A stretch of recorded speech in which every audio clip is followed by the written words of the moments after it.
Welcome back to the basement, the friendliest place on YouTube, guys. Well, I should say the friendliest place on Patreon, because this is a video just for y'all. And I'm actually recording this on the day that it comes out, which is really different for me. Peter sometimes does that, but I'm doing this. Okay, so we got our Soily guy. I haven't played this in several weeks. I recorded a few in a row a little while back, but I gotta just remember what we got even going on. Didn't we found like a little village of like tiny people at one point here. Oh my gosh, I have to remember what we're doing. Okay, we've got cotton already growing over here. Yeah, like I said, this is different for me to record on the day of, but you guys, I figured out a system that works really, really well, where it's just OBS and like it just works. Like I click the start button, I click and it automatically starts recording. When the episode's done, I can just click the done button and it stops. Okay, we don't have a double jump or anything yet. Okay, that's good to know. Good to know. We do have a gun. Take that, you monkey with the big arms. Yeah, you whistler monkey. Did you? Whoa, that gun's loud. I'm gonna go ahead and turn that volume down a little bit. But yeah, this new setup where I'm using just OBS to record everything, I'm also gonna be setting that up for us in the basement. Actually tonight, Peter's out of town. He's in Washington, D.C. And I was like, hey, while you're gone, can I just pop over to your house, do some work in the basement, set up some things? And he's like, go for it. So yeah, I'm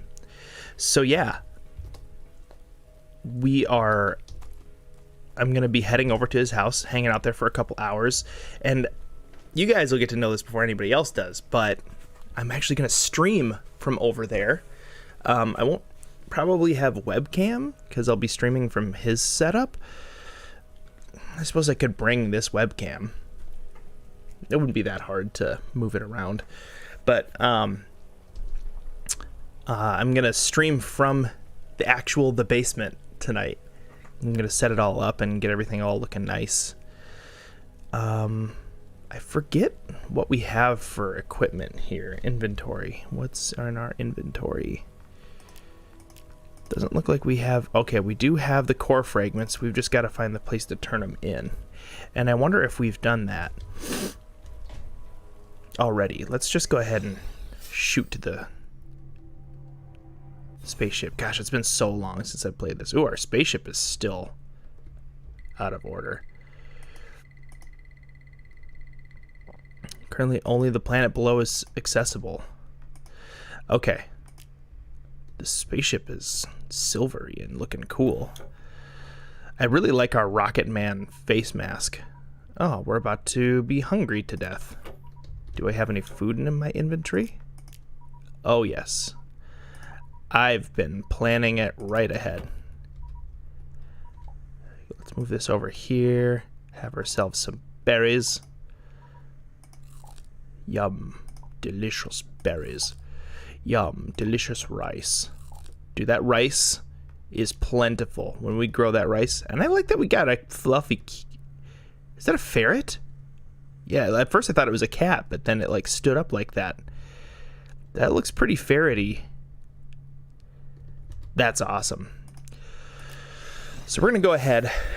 So here's what I have set up. On the Stream Deck, I have a little stopwatch app, which is awesome because I just click that and a timer starts on the Stream Deck. Peter and I always have to have a phone out so that way we can record the time, keep track of our episode's length and all that stuff. We also have to have the keyboard right next to us so we can start the audio on Audacity and start the audio on our Elgato recording software. Well, no more. I've had it with the tyranny of the keyboard. It works decently well. I mean, we've gotten a system down over the years at this point. Oh no. You stay out of my house. Oh. That is scary stuff. That's right. My guy goes, "Ooh," when he gets hit. Like a gorilla. Let's just make our way left until we find the spot to turn in those core fragments, because that's the way to progress the game forward. Now that we've gotten our core fragments. That's right, we already found the mine. That's where we went down and got all that stuff. We got a gun and all sorts of other goodies. I'm guessing we checked these crates. Yeah, we totally checked those crates. Why wouldn't I have? Whoa, baby.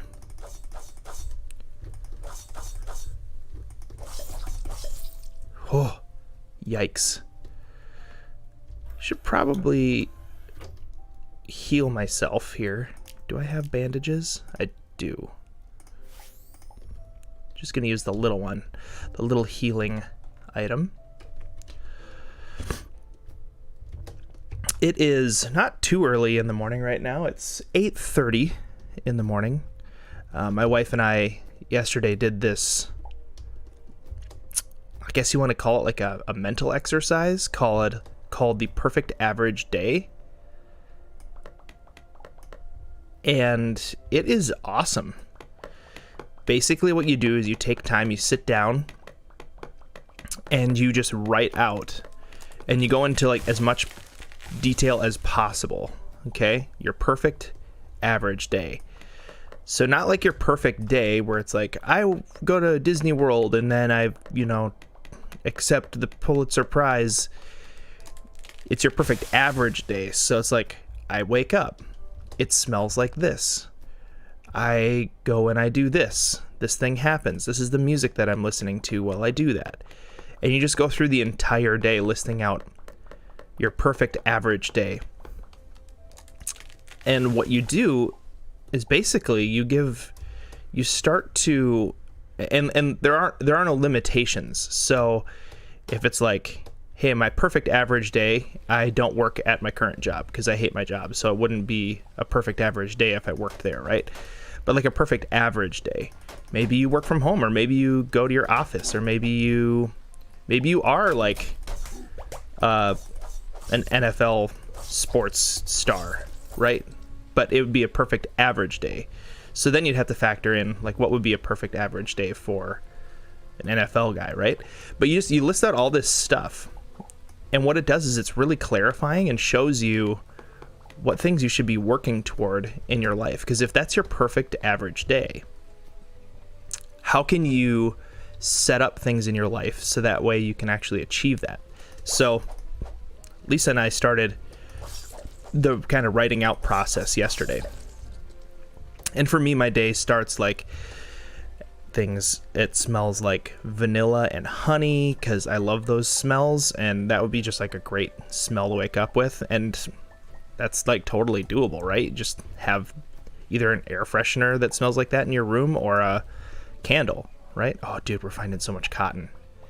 We're gonna need all that cotton hardcore. Ooh, I like this turtle thing. I wish I could ride him. He looks like he's got a saddle on his back.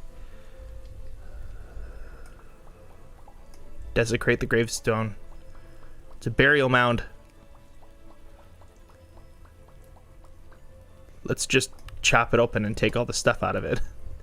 That feels wrong. Okay. We're gonna ignore those guys. Keep making our way left. This music reminds me of Final Fantasy Tactics, which, if you guys will remember, some of you guys know about a little place called the Sub-Basement. And Final Fantasy Tactics has music that's a lot like this. I haven't played that in a while. Do you guys think I should play more of that? Is that something that should pop back into the Sub-Basement? I got a little distracted. So what I was trying to do, I have two sides of my computer. Ooh, I've got to actually build steps here. I've got two sides of my computer. I've got a Windows side and a Mac side. And changing them over isn't like too much of a chore. It's relatively easy to do, but oh shoot, I'm gonna have to just break through this wall to get up.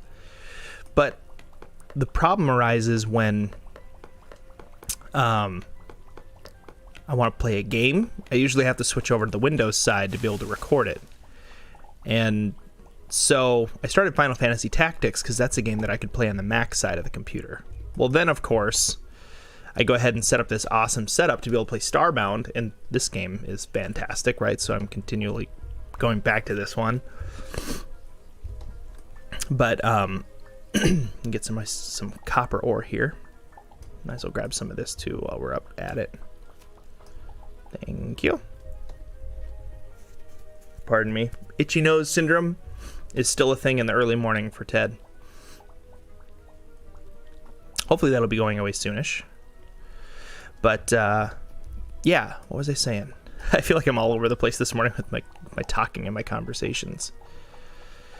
Oh yeah, Final Fantasy Tactics. So I set up Final Fantasy Tactics to be able to play on the Mac side of my computer, which I could still do. And then I could just like fit in a little episode here or there. And I think what I need to do is set it up like I've got this set up on the Windows side. And it'll take a little time to set it up like this, but the cool thing is then I can just like play one episode and immediately upload it. So that's the awesome thing about the way that I have this set up right now is that, oh, ouch. That didn't feel good. There's a dude coming to attack me.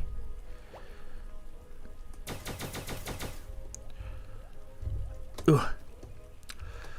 Is that I can play an episode, push the stop button, and it's already in the right format, already sounding good, already ready to go up on the channel. So I can just immediately upload it. Don't have to edit it or anything. So that's kind of my plan, right? Is that we'll be able to decrease the amount of editing that are needed on videos. At the same time, uh-oh, I hit the cool dinosaur guy. Now he wants to kill me.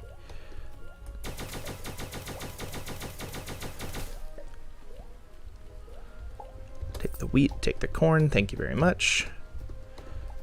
Take the berries, take the wheat. Man, we are just not finding that place to turn in the core fragments. Yeah, but we'll be able to upload videos like straight away because they'll be already done, minus a couple things. There's one thing that we've been doing in the videos that was like recommended years ago, and it's just sort of like a pattern now that we do it. The little subscribe and click the bell button that pops up. But well, it's not a button, but it's like a little, just a visual slide thing, and I have to edit that in for every episode. But I'm kind of thinking that we could do away with that, and I could create like a green screen version of something like that anyway, that sometime during the episode, especially early on, we could click a button and we'd go to that and we just say like, hey, go ahead and subscribe if you haven't already. Because it is true, like everybody on YouTube uses that intro now that Dream started doing it, and maybe he wasn't the first to do it, but let's eat a little bit of food here. I can just eat some raw corn and eat some berries, eat some other berries. Oh, I guess I can't eat those raw. Let's eat this soup though. Let's just get to the place where there's the core fragment turn-in spot. I'm guessing we're close, because these planets, they eventually loop, because planets are round, you see. Ooh, this music just got ominous.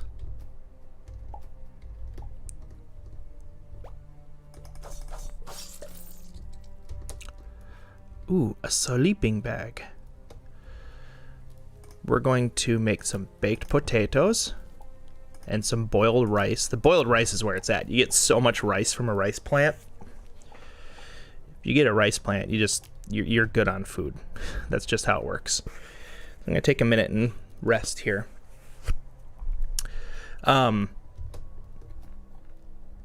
Shoot, what was I saying again? That's the morning for you. My brain is just all over the place. It's not a bad thing. So I was over here. What was I talking about before I was like, ooh, a fire, I can go and sit. I got this little bit of rice. Oh well, must not have been that important. But we gotta find the core fragment spot. Return in those core fragments. And we'll do that this episode, because we're getting close. Oh yeah, the world loops back around on itself. If I keep going left long enough, I eventually get to the right of my camp. And here it is. Here is the core fragment turnip thing. Activate, please. Whoa. If you picked up this message, you must have found the ancient gateway. Please use it to come and find me. You can power up the gate with core fragments. Teleport. And with that, guys, we have completed today's episode. We're going to walk around and discover more about what is here on this crazy space station, which maybe you've seen already because I've played Starbound quite a bit on the channel, but this is a pretty cool place.